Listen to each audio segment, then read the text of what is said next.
Arestado ang isa pang minor de edad na sangkot sa pagpaslang sa isang babae sa Tagum City, Davao del Norte.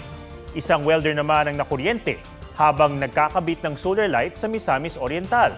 May spot report si Von Aquino.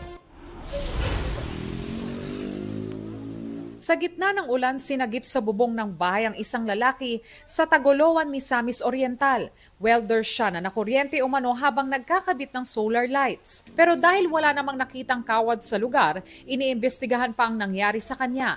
Ligtas ang biktima na kinukunan pa ng pahayag.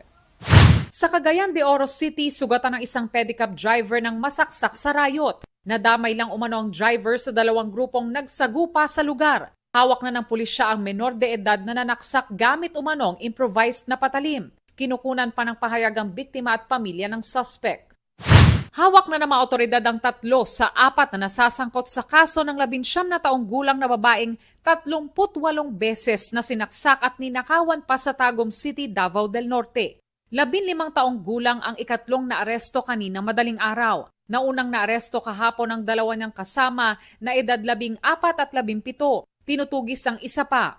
Ayon sa isang abogado sa Juvenile Justice and Welfare Act, hindi pwedeng ikulong ang isang CICL o Children in Conflict with the Law na edad 14 pababa dahil sila ay walang pananagutang kriminal.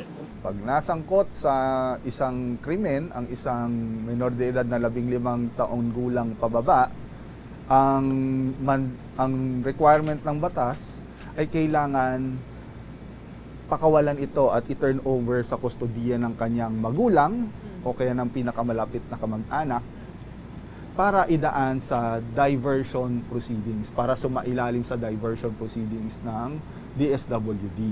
Kung ang edad naman ay 15 hanggang bago mag-18 at lumabas sa assessment ng DSWD na may discernment o pag-intindi na sa pangyayari ang CICL, dito na siya pwedeng sampahan ng kasong kriminal. Von Aquino, nagbabalita para sa GMA Integrated News. Huwag magpahuli sa mga balitang dapat niyong malaman. Mag-subscribe na sa GMA Integrated News sa YouTube.